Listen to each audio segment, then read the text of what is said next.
Bonjour, je vais vous parler de moi. Tout petit déjà, je voyais dans ma tête beaucoup d'images.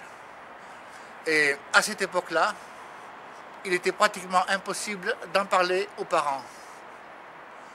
Voire impossible. Il a fallu que j'attende l'âge de 17 ans pour en parler à ma mère. C'est à ce moment-là que ma mère me révèle que chez beaucoup de membres de ma famille, ils ont ce don-là. J'ai cru que c'était un héritage et je m'en suis contenté. Après avoir fini l'armée, j'ai rencontré des personnes qui m'ont mis sur la voie, celle sur laquelle je suis. Ces personnes m'ont bien expliqué que le don, ça n'a rien à voir avec la famille. Chacun porte sa croix.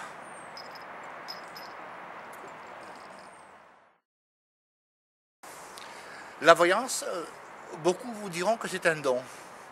Voilà, c'est un don. On ne cherche pas à comprendre.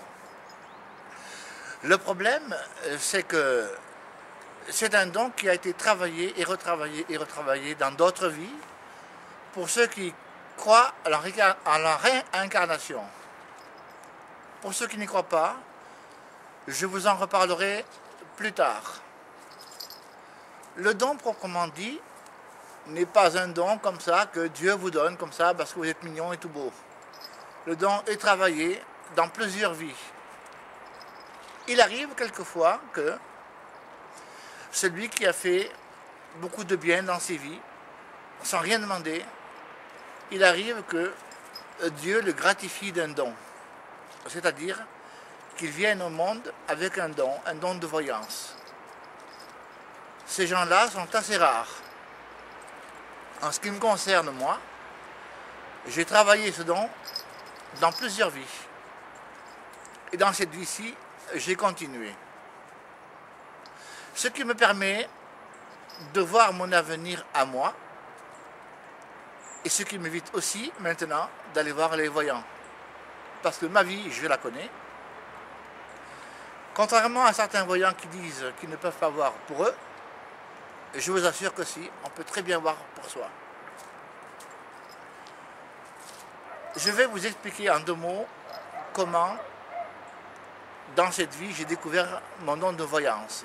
Tout à l'heure, je vous en ai un peu parlé, mais en réalité, toute ma jeunesse, je n'ai fait que voir dans ma tête des films et des films et des films, sans savoir que ces films provenaient du plan astral. À cette époque-là, le plan astral, je ne connaissais pas. Aujourd'hui, je me rends compte que beaucoup de personnes qui se servent du tarot pour vous faire une voyance ne savent pas que le tarot les aide un peu à rentrer sur le plan astral. En réalité, le tarot raconte son histoire. Et son histoire est souvent assimilable à la vôtre. Donc, les personnes qui se servent soit du tarot, ou soit n'importe quel autre jeu de cartes, il faut bien savoir que ce jeu de cartes a été fait par quelqu'un, et que ce quelqu'un a raconté quelque chose. Donc, les voyants se servent de ce quelque chose pour vous prédire votre avenir. Le problème, c'est que beaucoup d'entre eux l'ignorent. Il est important que le voyant, ou vous-même, sachiez que pour rentrer mentalement sur le plan astral, il faut beaucoup travailler. Beaucoup travailler.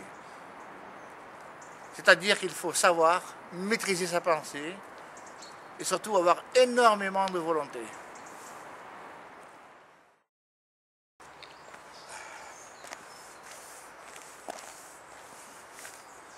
Je vous parle des voyants, mais il n'y a pas que. Il y a aussi les médiums. Les médiums disent qu'ils sont voyants. Or, non, ce n'est pas eux les voyants. Les voyants, ce sont les esprits qui rentrent en eux. Le médium, est d'une telle sensibilité qu'il a du mal à contrôler ses émotions. Je vous explique en 2 mots. Autour de chacun de nous, il y a une aura. Et cette aura est reliée au plan astral invisible, c'est-à-dire autour de nous. Les esprits qui règnent autour de nous sont des esprits qu'on en appelle des esprits de base astrale, mais qui sont en communication avec notre avenir. Parce que ces esprits du base astral, ce qu'elles souhaitent avant tout, c'est revenir sur Terre. Mais elles ne peuvent pas, car karmiquement, je dis bien karmiquement, leur parcours sur Terre est terminé. Alors ces esprits se servent des médiums. Elles rentrent autour de l'aura du médium et font ce que l'on appelle un pacte avec le médium. En clair, l'esprit raconte ce qu'il veut au médium et le médium, après, le raconte à la personne qui est en face. J'ai rencontré beaucoup de médiums me dire qu'ils étaient de bons voyants.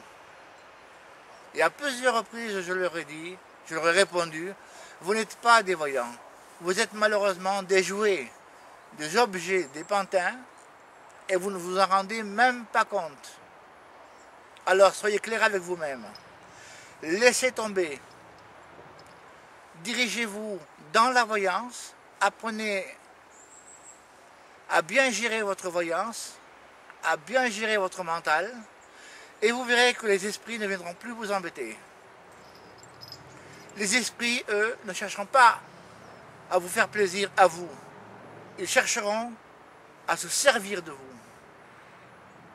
Donc, à choisir entre le médium et le voyant, il n'y a pas photo, il vaut mieux prendre le voyant.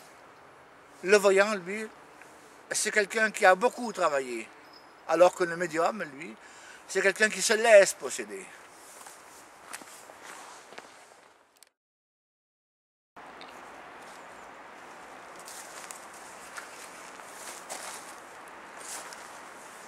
Il faut savoir que beaucoup de personnes font des tables tournantes, beaucoup de personnes font de l'écriture automatique dans le but d'appeler quelqu'un de leur famille. Je veux dire dans le but de déranger un décédé, de préférence quelqu'un de leur famille. Certains même n'hésitent pas à déranger des vedettes, entre guillemets, qui sont décédées. Le tout autour d'une table tournante et d'écriture automatique. Certains utilisent aussi le pendule. Le problème, c'est que ces gens-là, n'ayant ni aucun contrôle, ni aucune maîtrise, se laissent totalement envahir par ce genre de possession.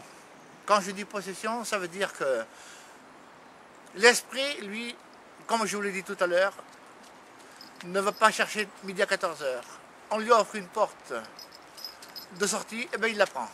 Et la porte de sortie, c'est vous. Beaucoup disent, il ne faut pas jouer avec l'écriture automatique.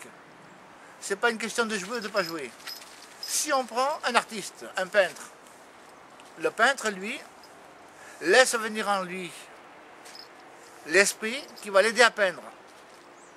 Une fois qu'il a fini son tableau, l'esprit va s'en aller. Il n'y a aucun contrat entre le peintre et l'esprit. Par contre, le jour où le peintre décide de ne plus faire rentrer l'esprit, eh bien l'esprit ne rentre plus. Il ne faut pas bien sûr amalgamer le peintre avec les voyants et ceux qui font les tables tournantes. Ça n'a rien à voir.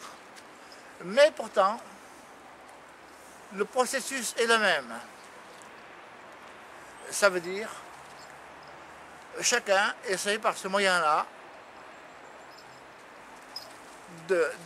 d'attirer en lui un esprit de façon à voir ce qui se passe dans l'au-delà.